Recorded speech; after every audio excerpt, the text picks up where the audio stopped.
जब Allahabad high court में justice Jagmohan Sinha की बेंच ने इंदिरा गांधी के इलेक्शन को नल एंड वॉइड डिक्लेयर कर दिया, तो उसकी अपील में इंदिरा गांधी जब सुप्रीम कोर्ट आई तो सुप्रीम कोर्ट में उनकी तरफ से जो केस की पैरवी की गई, उस समय के देश के सबसे बड़े वकील नानी पालखीवाला की तरफ से की गई। उस समय कोर्ट में, सुप्रीम कोर्ट में छुट्टियां चल रही थी। वेकेशन बेंच में सिंगल जज जस्टिस वी.आर. कृष्णा अय्यर थे, तो उनके सामने उन्होंने अपना पक्ष रखा और उन्होंने कहा कि जो सिचुएशन है केस में ये है और इसमें इंदिरा गांधी जी को रिलीफ मिलना चाहिए।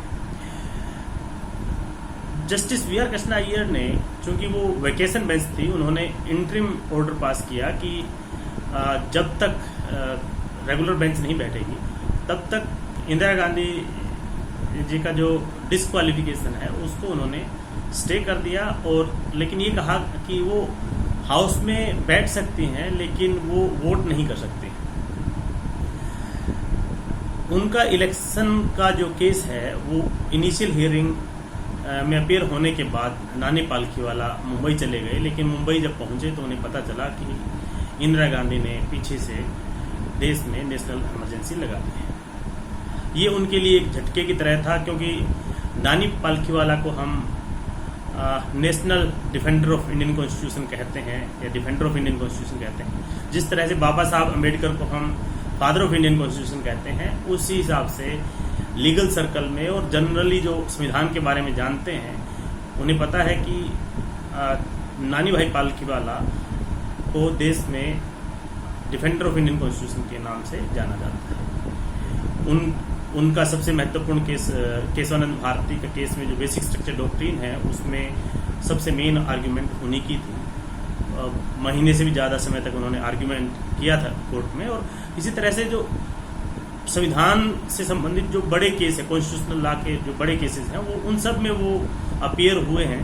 और उसी तरह से वो इंदिरा गांधी के लिए भी अपीयर हुए। लेकिन जब इंदिरा गांधी ने इमरजेंसी प्रोक्लेम करवा दी प्रेसिडेंट फखरुद्दीन अली अहमद के द्वारा उस समय, तो उसके बाद उन्होंने ब्रीफ वापस कर दिया इंदिरा गांधी को कि मैं आपका केस नहीं लड़ सकता। तो ये उन लोगों में थे जो इमरजेंसी के समय इंदिरा गांधी के पहले साथ थे, उनके लिए उनका केस भी लड़ रहे थे। लेकिन जैसे ही इमरजेंसी लगी उन्होंने चैलेंज की तरह इस बात को लिया और उन्होंने कहा कि अब हम इंदिरा गांधी के साथ खड़े नहीं हो सकते, उनका केस नहीं लड़ सकते। और उसके बाद जब इंदिरा गांधी की सरकार खत्म हुई, इमरजेंसी खत्म हुई और जनता पार्टी गवर्नमेंट हुई, तो उस समय में नानी भाई पालखीवाला को भी जनता पार्टी गवर्नमेंट के समय अमेरिका में भारत का एम्बेसडर बना करके भेजा गया। अपना कार्यकाल जो सरकार के साथ ही वो 2 साल का अपना कार्यकाल करने के बाद वापस आए। उसके बाद भी उन्होंने